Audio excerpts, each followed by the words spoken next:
Translation by His Divine Grace, Srila A.C. Bhaktivedanta Swami Srila Prabhupada. Jai. Persons who had formerly criticized Lord Chaitanya Mahaprabhu, calling him a drunkard, also ate the fruit and began to dance, saying, "Very good, very good." Purport. When Lord Chaitanya Mahaprabhu started the Sankirtan movement, even he was unnecessarily criticized by Mayavadis, atheists and fools. Naturally, we are also criticized by such men. They will always remain and will always criticize anything that is actually good for human society. But the preachers of the Sankirtan movement should not be deterred by such criticism. Our method should be to convert such fools gradually by asking them to come and take prasad and chant and dance with us. This should be our policy. Anyone who comes to join us, of course, must be sincere and serious regarding spiritual advancement in life. Then such a person, simply by joining us, chanting with us, dancing with us, and taking prasad with us, will gradually also come to say that this movement is very good. But one who joins with an ulterior purpose to get material benefit or personal gratification will never be able to grasp the philosophy of this movement. Srila Prabhupada ki jai. So this is a beautiful verse in the 9th chapter. Before I begin, I would like to say that I feel completely unqualified to be here and speak in front of this august assembly. So kindly bear with me and permit me to speak. So, in this chapter, 9th chapter, this is a discussion of what Mahaprabhu Chaitanya achieved, his achievement. And this the description which is given by Krishnadas Kaviraj Goswami, it starts with the Lord wondering. The Lord is wondering, I have now appeared in Navadvip, and my name is Vishwambhara. How can I make my name fulfilled? So we know what is the meaning of Vishwambhara. One who maintains the Vishwa. But the Lord takes another meaning. So we find this verse at the beginning of this chapter, where Mahaprabhu is saying, Prabhu ko hai ami Vishwambhara nama dhori. Amar naam ki, what is my name? Vishwambhara, Mahaprabhu is saying. My name is Vishwambhara. Prabhu ko hai ami Vishwambhara nama dhori. Nama sarthaka hoy. How do I make this name fulfill to its true meaning? Jadi preme vishwa bhari. How do I make it sarthak? How do I make it fulfilled? If I can fill the Vishwa. Bhari means to fill also. So bhara also means to maintain, yes. But another meaning of bhara means to fill. And Vishwa means the world. So Mahaprabhu is thinking, Jadi, if Ami preme Vishwa bhari, if I fill this universe with love of Godhead, then my name of Vishwambhara means he who filled the universe will be sarthaka, will be fulfilled. So with this mood, the Lord, He brings the seed of devotional service from the spiritual world to the material world. And because He brings the seed, He acts like a gardener. So there is a verse in the beginning where it is summarized, the whole chapter is summarized in one verse of Krishnadas Kaviraj Goswami. He says, Malakaraha swayam Krishna premamara-taru swayam data bhokta tat phalanam yastam chaitanyam ashraye. Malakaraha swayam Krishna. Malakara means gardener. What does a gardener do? He gets the right seeds and he sows the seeds in the right kind of soil and he waters, and then the sun does its work. So similarly, Mahaprabhu acted as a gardener. He brought the seed of devotional service from the spiritual world to the material world. So the first sentence says, Malakaraha swayam Krishna. Krishna himself is Malakara. And Premamara Taru swayam. Not only is he Malakar, but he is also the tree. So the seed has been sown. How did he sow the seed? Seed was sown where? Mahaprabhu, he brought the seed of love of Godhead. Where did he sow that seed? I think Sachikeshwar Prabhu yesterday mentioned in his class a nice synopsis of the chapter. So he sowed the seed in the heart of Madhavendra Puri.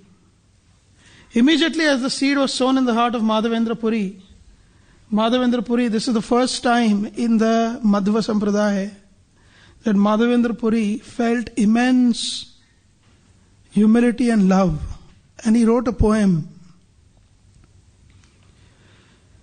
Ai Deena Dayadranatha, O merciful Lord who is merciful to the most fallen, kindly shower your mercy. So, Bhaktisiddhanta Saraswati Thakur, Srila Prabhupada, he comments that this verse is the beginning of the Bhakti movement. This verse it came out of the mouth of Madhavendra Puri after Lord Chaitanya brought that seed of love of Godhead from the spiritual world. And from Madhavendra Puri, that seed passed on to Ishvara Puri. And from Ishvara Puri, the seed passed on to Lord Chaitanya. And the seed grew. And hence, Lord Chaitanya himself is also the tree. And from that tree grew many branches. And Nityananda and Advaita, they are the two main branches. And then there are several sub-branches. Srila Prabhupada in another place comments that the ISKCON movement is also one of the branch of the tree of Lord Chaitanya. So, Prema Amarat Taru Swayam. Taru means the tree. Prema Amarat, the love of Godhead which is eternal. The tree of that love is Lord Chaitanya himself. So he is the Malakar, he is the gardener. He is also the tree because he received the seed. The seed that he himself brought, he received through the mercy of Ishvara Puri. And he became a fruit-bearing tree. And what happened next? Data bhokta tat phalanam. And the fruits, the phala that appeared on the tree, he became the data. He freely distributed those fruits to the entire world. And he himself also relished the fruit. What was the fruit of the tree? Prema. Krishna Prema.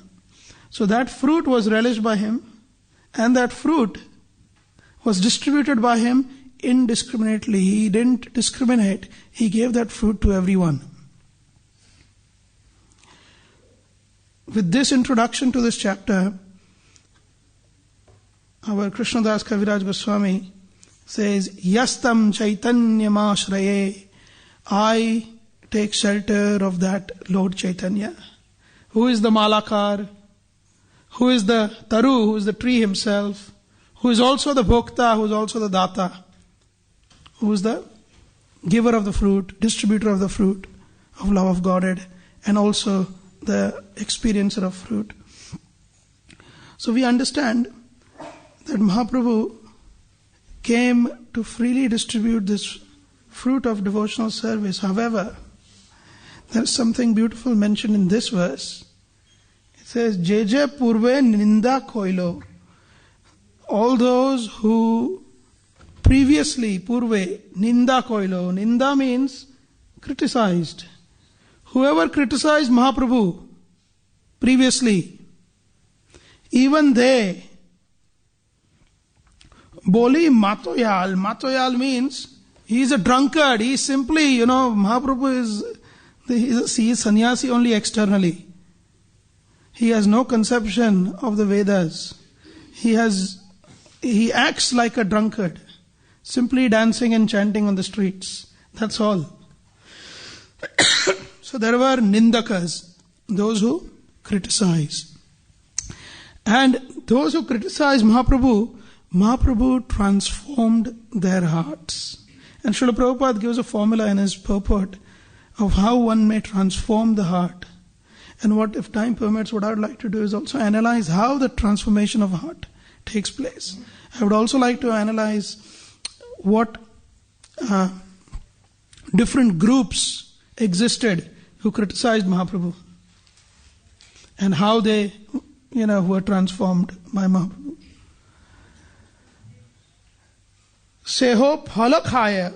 When these groups, when they ate the phala, when they ate this fruit of love of Godhead, what did they say? Bole, bhalo, bhalo. If you go to Bengal, there are a few Bengali devotees here. Bhalo means good, good, good. They were extremely happy by eating this fruit of Mahaprabhu's, and that fruit is Krishna Prema.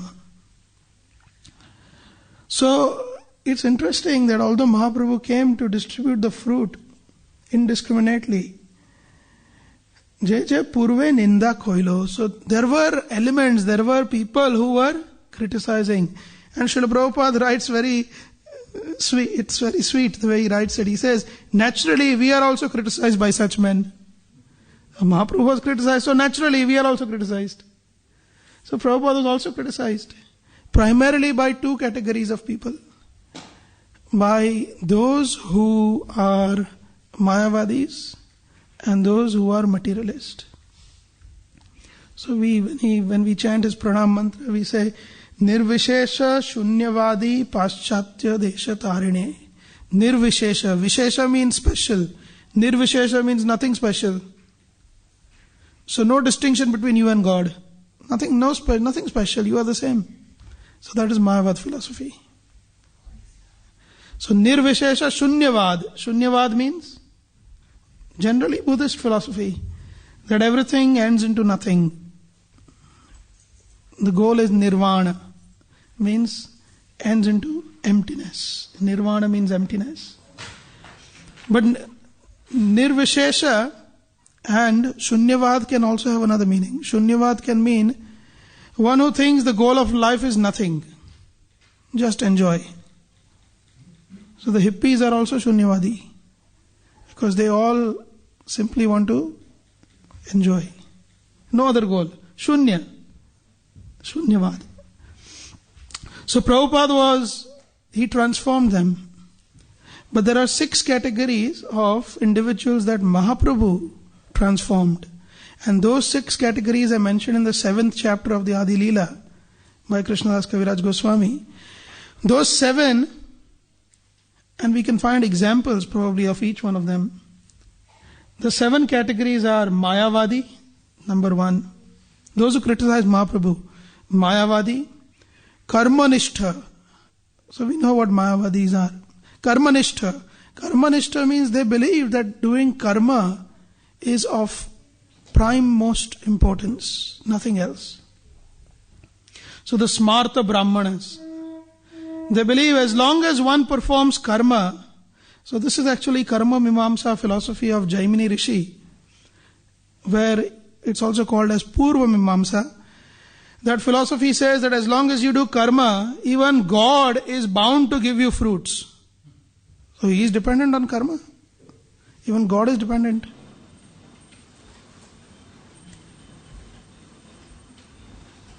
Radha Gokulan Bhagwan ki jai. Ram Sita Lakshman Hanuman ki jai. Nitai Gauranga ki jai. Satyakam ki jai. So they think that Krishna or God is bound to give you results as long as you perform karma. So they are karma nishtha. Their nishtha, their faith is only in karma. The third category who criticized Mahaprabhu were Kutarkika Gana. Kutarkika means, Tarka means logic, logician. Kutarkika means their logic is, they twist the logic to prove their point. The fourth category were Nindakas. Nindakas means blasphemers. They blasphemed Mahaprabhu and his mission. The fifth category was Pashandi. Pashandi means a person who is not a devotee, essentially.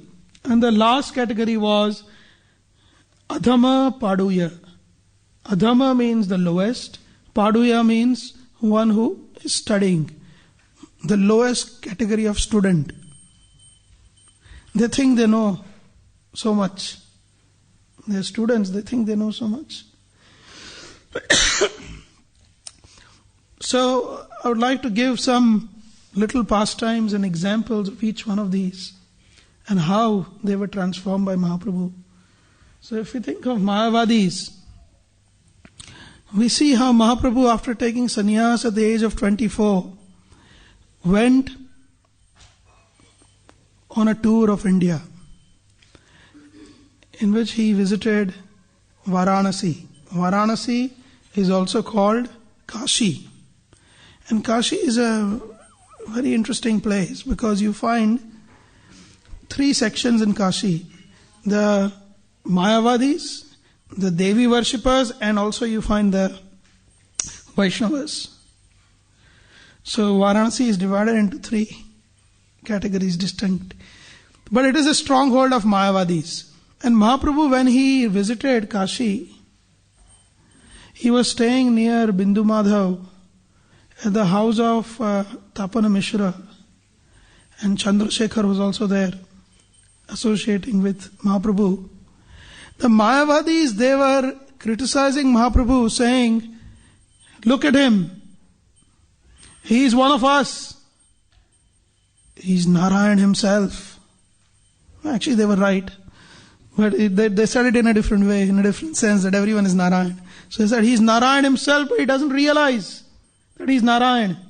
Instead, he is taken to the sentimental approach and chanting and dancing on the streets. To the ears of a devotee, when another devotee is criticized or the Lord is criticized, it's unbearable. So both Chandrasekhar and Tapan Mishra went to Mahaprabhu and said, Mahaprabhu, please do something. And in the meanwhile, Mahaprabhu gets an invitation to attend one of the Sangha programs, let's put it this way, of the Mayavadis, led by Prakash Anand Saraswati. The name is also very telling. Prakash Anand. Prakash means light, the effulgence. Ananda means bliss. He simply takes bliss in the effulgence, in the impersonal effulgence. Prakash Ananda Saraswati. Very, strong sannyasi. So he invites Mahaprabhu. How does Mahaprabhu transform them? Mahaprabhu takes a lower position. He sits in the place where devotees coming. And so if you visit any of the ancient temples in India, there is a place outside the temple, even Jagannath Puri or Ranganath Kshetra, anywhere you go, there is a place where you wash your feet and wash your hands. Before you approach the Lord, you wash your feet, wash your hands, and then approach the Lord. So Mahaprabhu took his place there where everyone was washing their hands and feet. And he sat there. And Prakash Anand saw him, this effulgent personality. Prakash Anand approached and said, who are you? I've heard of you. Are you Chaitanya? Mahaprabhu said yes, and then he invited Mahaprabhu to come inside. that gave him enough sukruti, his approach to the Lord. And although he was quote unquote feeling compassion, but that little bit what he did gave him enough sukruti to then transform his heart. And then Mahaprabhu, he transformed the heart of Prakashanand. And the pastime goes how Prakashanand and Mahaprabhu had a conversation. And at the end of that conversation, Prakashanand got completely transformed. So when we are met with criticism, at one place Prabhupada writes in Bhagavatam that ours is not a way of criticism and counter-criticism. Ours is the way of showing by example. We show by example. We don't criticize. And Mahaprabhu did not criticize Prakashanand or his followers straight away. Because what criticism gains is antagonism. If one is critical about someone, the other person will become antagonist. They will not listen to you. So Mahaprabhu transformed through his mercy, through his association, the Mayavadis of Kashi. The other category, which is Karmanishtha. Karmanishtha, so we know the Smartha Brahmanas. We hear in the Adi Leela, the Smartha Brahmanas in Navadvip. They were thinking, oh, what's going on in Srivas's house? Every night after midnight, you have these group of individuals who are singing and chanting loudly. And behind closed doors. So if you look at it in a contextual sense, in the India which was 500 years ago or 1000 years ago, generally people would not shut their doors. Even during the night, if they would go out to the market, they will not shut their door. Because there is no fear, nobody comes and there is trust and people live in a peaceful manner. But something is going on behind closed doors at Srivas Angan all night, every night. What is that? And so they were surmising. What was the surmising? Probably some tantric worship is going on. Probably they're doing something. And they were critical of Mahaprabhu. They were saying, he's a madman, maybe he's drinking. Maybe they are having some drinking orgies inside. It is explained in Chaitanya Charitamrita, they were wondering what is going on. And they were critical. And then they were also critical because Mahaprabhu embraced Haridas Thakur, who was a mlecha. He was a low-class man. How can you make him Namacharya? And they were criticizing him because they thought Nam is another form of karma. Ultimately, when you realize the goal of Nama, you will come to Mukti. So, Smarthas, they were criticized. How did Mahaprabhu counter them? He did not directly counter them. But he thought, if I take sannyas, then because of my social status, they will give me respect. Yes, Prabhu. You wanted to ask something? No. No, okay. They will give respect. And hence, he took sannyas. Was one of the reasons, one of the external reasons. There is internal reason as well. The third category was Kutarkika Gana. Kutarkika Gana means those who were thinking themselves to be great logicians, but in fact they were completely misled by their own minds.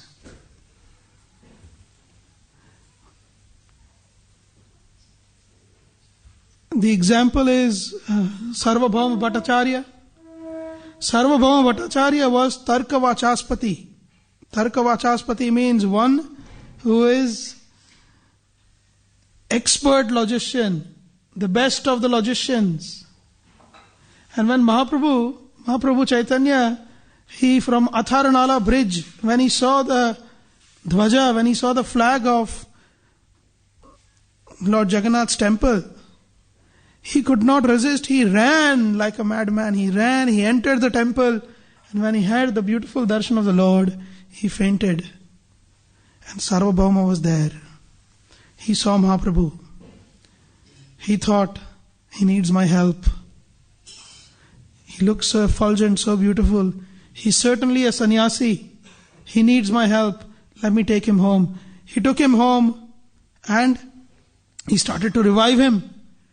He started to give him various kinds of medicines, but Mahaprabhu would not revive. In the meanwhile, his associates who had been left behind because Mahaprabhu left them and ran to the temple, his associates happened to come to the house of Sarvabhauma. And they said, if you say the name of Krishna, if you chant Hari Hari, then Chaitanya Mahaprabhu will open his eyes. And they chanted Hari Hari, and Mahaprabhu opened his eyes. And then he engaged in a conversation with Sarvabhauma. Sarvabhauma told Mahaprabhu, you are a sannyasi. You should be engaged in studying the Vedanta. Let me explain the Vedanta Sutras to you. The Bhadrayana Sutras, Vedanta Sutra, are the ultimate word of the Vedas. Vedasya antaha iti Vedantaha. So, the end of the Vedas, the goal of the Vedas, conclusion of the Vedas is Vedanta Sutra. So you must study that. I will teach you. So Sarvabhauma teaches Vedanta Sutra and Mahaprabhu listens. See how he transforms the heart of Sarvabhauma. He listens patiently. And at the end, Sarvabhauma says, you have not asked me a single question. It can mean only two things. Either you understood what I said, or you didn't understand anything. And Chaitanya Mahaprabhu said, well, factually, I did not understand anything. Because the Vedanta Sutra, as Bhadrayana, Vyasadeva has written them, are very clear. Their original meaning is very clear. So he said the Sutrakar means the author of the sutras, his sutras are very clear, crystal clear. But your explanations are mystical. They are very unclear. Let me attempt. So Sarvabhauma took a humble position immediately. He said, okay, please explain. How do you understand them? And Mahaprabhu explained the Vedanta Sutra, at the end of which Sarvabhauma surrendered to him. So you see, in all these different ways, Mahaprabhu transformed the hearts. His approach was not that of assault, counter-criticism. And the next category is Pashandi. Pashandi means non-devotees. Many examples come to mind. Jaga and Madhai, they were non-devotees. They were, by the mercy of Lord Nityananda, they were delivered ultimately by Lord Chaitanya. Lord Chaitanya became black. That is the only time. Well, actually, there is another time where Mahaprabhu becomes dark. You see that beautiful Shadbhuja form which he displayed to Sarvabhauma. So Sarvabhauma Bhattacharya, he was, he attained so much mercy that Mahaprabhu showed his six-arm form, Shadbhuja form. And that Shadbhuja form is expanded into our deities also here. So we have Krishna, Gauranitai and Ram, Lakshman, Sita, Hanuman. So we have that expansion. So Shadbhuja expansion here on the altar. So Mahaprabhu gave that mercy to Sarvabhauma. But the Pashandi like Jaga and Madhai, they were originally born as Brahmanas, Jagadananda, Madhavananda, who strayed away and ultimately became Jaga and Madhai, doing all kinds of sins. Mahaprabhu, when he accepted all their sins, he became black. And he looked like his original beautiful Shyama Sundara form. But he delivered them, Pashandis. The next category that Mahaprabhu delivers was Adhama Paduyas. Adhama Paduyas means students. Students actually, believe me or not, they think very highly of themselves. They think they can analyze, they can know, especially those who go to university. I mean, children, young children maybe not. But those, once you go to university, oh, now I understand things, I can analyze things. So Mahaprabhu in the Adi Leela, when he was running his own toll means a school. He was running his own Sanskrit school. He used to teach Sanskrit grammar. He was Nimai Pandit, teaching Vyakranam. So in his Vyakrana school, there were several students, Brahmin students who would come. One day, one student had a doubt, some technical, grammatical doubt. He went to the house of Mahaprabhu. And he saw Mahaprabhu was sitting there and feeling separation from the gopis of Vrindavan. Mahaprabhu was chanting, Gopi, Gopi, Gopi. And this Brahmana boy, he shook him up and he said, what are you chanting? Gopi, Gopi. Where is this going to lead you? Don't you understand? This is not a bona fide mantra. You should be chanting Krishna, Krishna, Krishna. And Mahaprabhu became so irritated. He took a stick and he ran behind him to hit him. And the Brahmana boy said, he's completely gone now. He's mad. So he went and this Brahmana boy, he went to other schools where hundreds of other Brahmana children were learning. And to all those schools, he went and he criticized Mahaprabhu. Mahaprabhu thought, unless I take sannyas, they will never respect me. Mahaprabhu also, another example comes to mind, Mukunda Datta. Mukunda Datta was a classmate of Mahaprabhu. And he also became a devotee of Mahaprabhu. However, Mukunda Datta had again, he was one of those analytical types.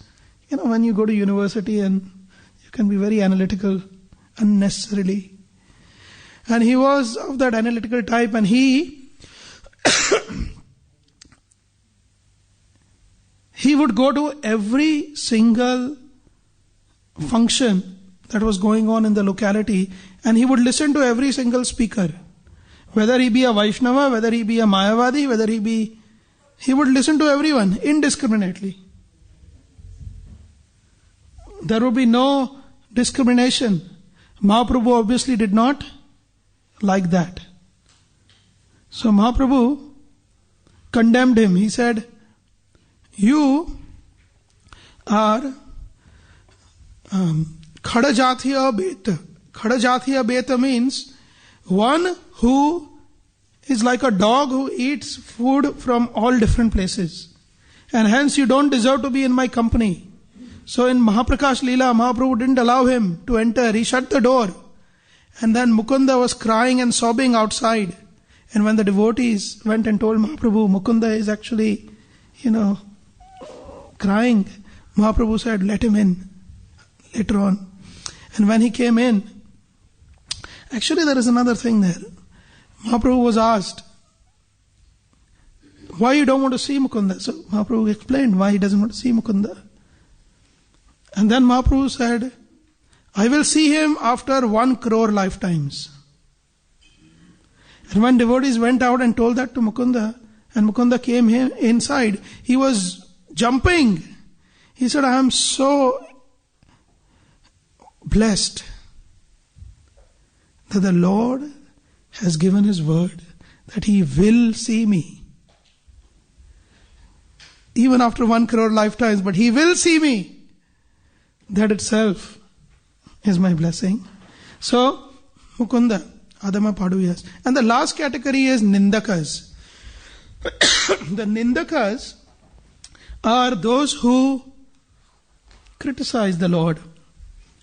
And who criticize the Lord? Many people criticize the Lord. But especially, you have... So let's think. You would criticize the Lord. You could be a devotee who criticizes the Lord. Yes, there can be devotees who criticize the Lord. Or you could be a non-devotee who criticizes the Lord. So we will take both examples. So first, a non-devotee who criticized the Lord. So in Sarvabhauma Bhattacharya's house,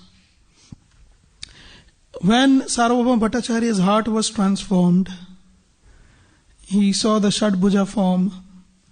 Sarvabhauma Bhattacharya and his wife, they invited Mahaprabhu for prasad. And when Mahaprabhu went there for prasad, Sarvabhauma and his wife kept feeding him. Please have more. Please have more. Please have more. And it's also very Indian culture, that you make the guest happy to the degree that sometimes the guests feel, I'm overwhelmed, too much. So they were feeding a lot, and Mahaprabhu was very mercifully accepting. Sarvabhauma had a daughter called Shati. Shati's husband, his name was Amogha. And Amogha was also invited. So you had the son-in-law and the daughter also invited when Mahaprabhu was being fed. And Amogha was observing critically.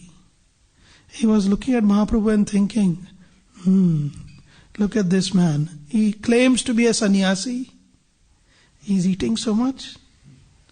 He has no limit on how much he eats. He criticized Mahaprabhu. He said, it is unclean for you to eat so much. As soon as Sarvabhauma heard those words, and his wife became so disturbed, his wife said, I curse you. Well, she could not curse out of the respect, she could not curse the son-in-law. So she said, I curse you, my daughter, that may you become without husband. So she cursed her daughter.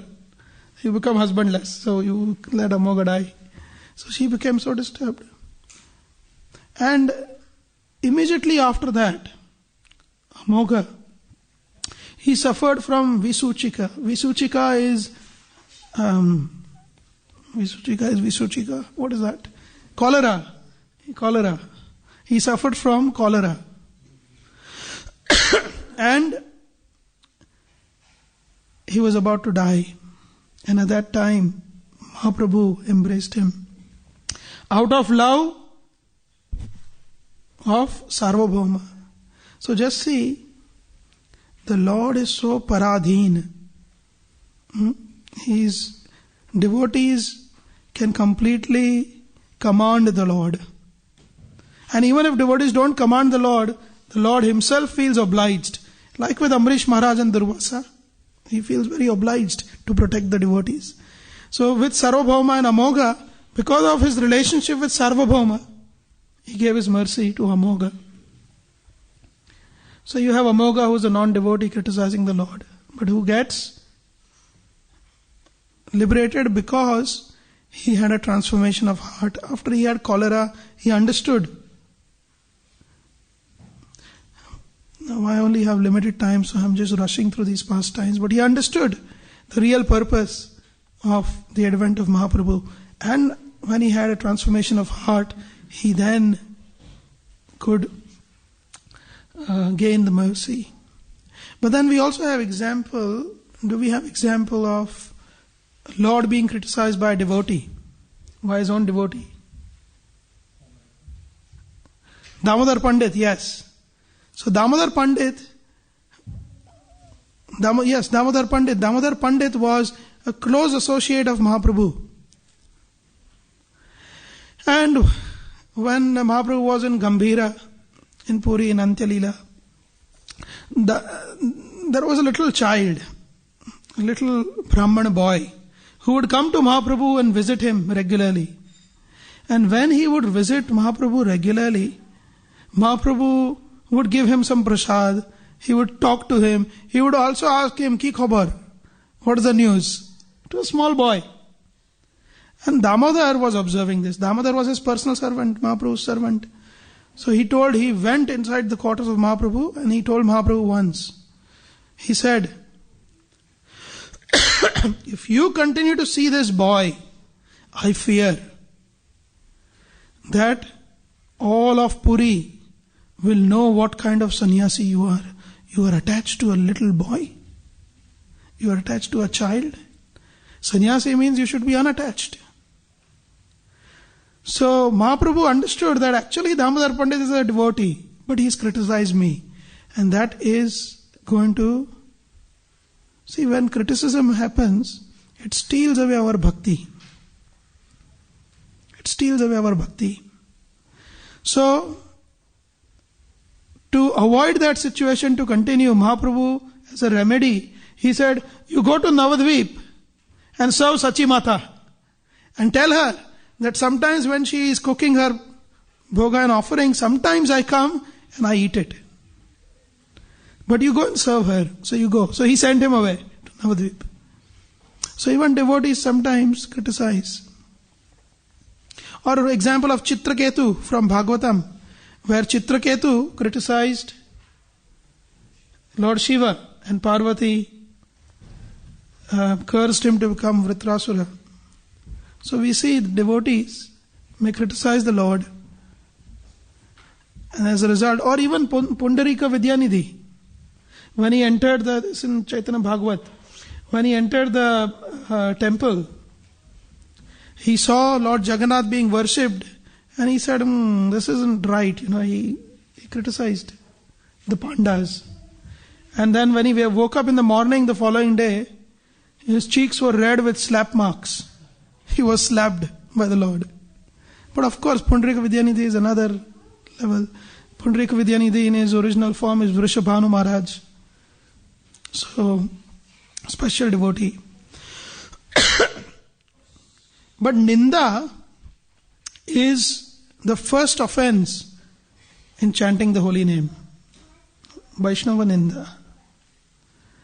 If one does Ninda for Vaishnava, one suffocates the creeper of bhakti in one's heart. And so one must guard against Ninda. However, it comes to my mind that actually Ninda, what do you think in the spiritual world, is there Ninda or there is no Ninda? In the spiritual world, well, in Golok Dham, is there Ninda? There is Ninda of the Lord. Criticism of the Lord. It's rampant. You have many examples. We have Brahmara Geet in 10th canto, where Radharani says to Uddhava, but not directly to Uddhava, indirectly by criticizing the bumblebee who is bothering her. And she is criticizing both Uddhava and Krishna indirectly. You have the gopis of Vrindavan criticizing Brahma for creating, only 2 eyes, not more. Brahma is also a devotee. When the sons of Marichi, they criticized Brahma, they had to be born in the womb of, they had to become sons of Kalnemi and take several births as demons before being born in the womb of Devaki as 6 sons and die at the hand of Kamsa. Right? That was also criticism of Brahma. But the gopis also criticized Brahma. But they are still exalted. Or even you have on Sakhya's platform also, we have Madhumangala in Govinda Lilamrit, I think it is. Govinda Lilamrit, Jiva Goswami mentions, Madhumangala he's got a huge packed lunch with him. And Balram and his friends are around. And he knows that Balram is very powerful. So Madhumangala is hiding that packed lunch. And Balram asks him, what have you got? What are you hiding? You've got a big box. We are hungry. So he says, no, I don't want to open it right now. And he said, but where did you get it from? Oh, I got this from the sacrifice. Today is Sunday and they did a sacrifice of, Suryadev, for Suryadev. And this is the remnants of the sacrificial offering. And this is nice laddus and, stuff that is just for me. So Balram said, but you are always hungry. Why don't you open it? So he said, yeah, I'm always hungry, but at this moment I'm not. And in any case, I don't think very highly of you, by the way. And I don't think very highly of your friends either. Let me tell you. So please, stop bothering me. And this is directly telling Balram. But there is. So why is there Ninda? So just to settle that doubt, if in case there is a doubt, this ninda is not ninda at all. This ninda is one of the, and again it's a very deep subject matter, detailed. But in Bhakti Rasamrita Sindhu, Rupa Goswami explains that of the 7 alambanas, dependent moods that are existing for the bhava platform, the 7th is called jugupsa, which is also ninda. So it is a mood on a bhava platform, also ninda. And that is that mood which is reflected in these devotees, by the way, in the spiritual world. Okay, so there is some ninda. But coming back to where we are, we do not have any hope if there is ninda, criticism. What time do I stop now? What time do I stop? What's the time? Okay, so maybe I'll take questions, but I have a few other things to say. Maybe 5 more minutes. So, one thing that Srila Prabhupada says here, which I would like to emphasize, he says, but one who joins with an ulterior purpose to get material benefit or personal gratification will never be able to grasp the philosophy of this movement. If we join with ulterior motive or purpose, we cannot grasp the philosophy of this movement. This is a very, very important point. It is a shame if we are in the movement, but we hang on to ulterior motives or material motives. In Sri Sampradaya, they say that most of the sadhus who are there, they are only there for vadai and dosai, which means they are only there for idli and vada and dosa. That's all they are there for. They wear sadhu dress, but they don't do anything else. Only eat and enjoy. They are escapist. So not only sadhus, even externally, somebody may say, I am a devotee. What it takes, nothing to say, I am devotee. But do we have the patrata? Do we have the adhikar? Have we gained the adhikar to get the mercy of the Lord? That is the real question. And in the previous chapter, there is beautiful verses which I would like to end with, where Krishnadas Kaviraj Goswami starts with glorifying the Lord. Please listen carefully. This is very, very important. He says, Jaya Jaya Shri Krishna Chaitanya Gaura Chandra. You don't need translation. Jaya Jaya Premananda Jaya Nityananda. Nityananda is full of love. Why? Because he can even give love to somebody like Jaga and Madhai. So, Jaya Jaya Premananda Jaya Nityananda. Jaya Jaya Advaita Acharya Kripamoya. He is Kripamoya Acharya, because through his Kripa Mahaprabhu appeared. Jaya Jaya Gadadhara Pandit Mahashaya. Gadadhar is a Pandit. When Gadadhar Pandit was there in Puri, in Tota Gopinath, Mahaprabhu would daily visit him and they would discuss Bhagavatam. Can you imagine Radharani and Krishna, or Radharani's duty and Krishna discussing Srimad Bhagavatam? It's beautiful. So, he was Pandit, Gadadhara Pandit Mahashaya. Jaya Jaya Shri Krishna Chaitanya Gaura Chandra. Jaya Jaya Paramananda Jaya Nityananda. Jaya Jaya Advaita Acharya Kripa Maya.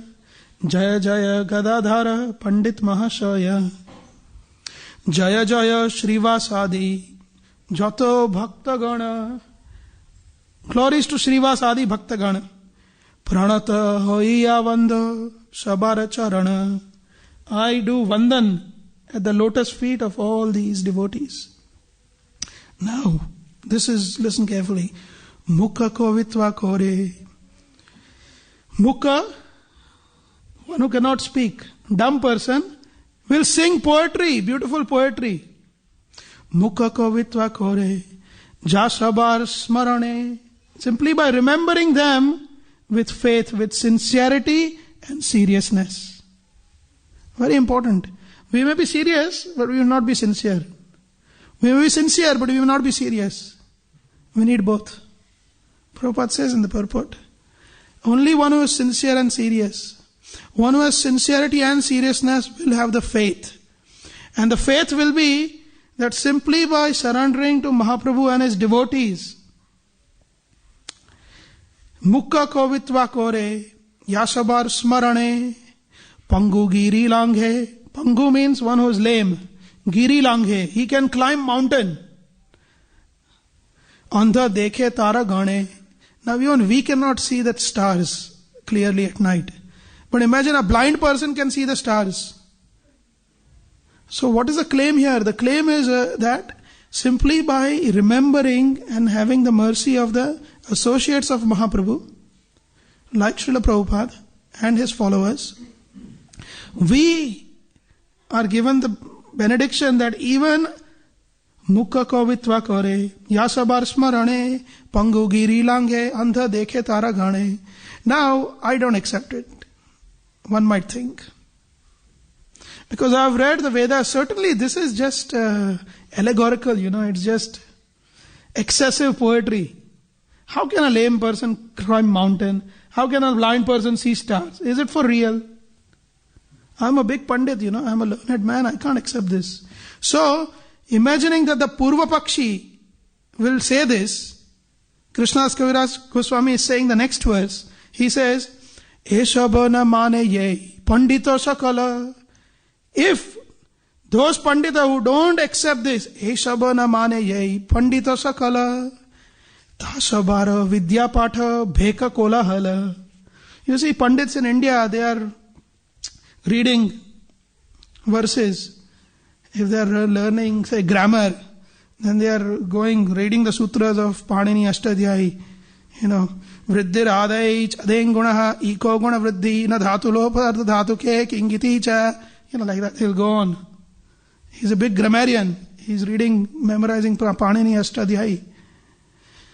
But this chanting, Kaviraj Goswami says, Eshabona mane jai pandita sakala. Tasabara vidya patha, his part is like a bheka kolahala. Bheka means frogs. Kolahal means croaking. So his chanting is simply like croaking of frogs. He's useless, this pandit is useless. But then one might say, well, I'm part of the movement of Mahaprabhu. And I'm doing Krishna Bhakti. I don't have faith in all these poetry. This is too poetic. Mukha ko vidva kare. I don't have, so one lacks sincerity or seriousness, and one does not accept the mercy of Mahaprabhu. But I'm doing bhakti, I'm going on. Bhakti I'm doing. So, thinking that a devotee might think this way, Krishnadas Kaviraj Goswami writes the next verse. He says, Eishabana mane yei, kore Krishna bhakti. If one does not accept this, the mercy of Mahaprabhu is true. If one does not have faith and one does Krishna Bhakti, then what happens? Then that's alright. So he says, no. Eshabana mane jai, kore Krishna Bhakti, Krishna Kripa, nahi tara gati. He will get no Krishna Kripa, nahi tara gati. He will not get the ultimate goal. He will not attain the ultimate goal of life, which is Prema Bhakti. And that is what Srila Prabhupada ends in his purport very beautifully. But one who joins with an ulterior purpose to get material benefit or personal gratification will never be able to grasp the philosophy of this movement. So with this I will stop. There were many other things that we could have discussed. Thank you very much for your patient hearing. I'll take maybe 2 questions.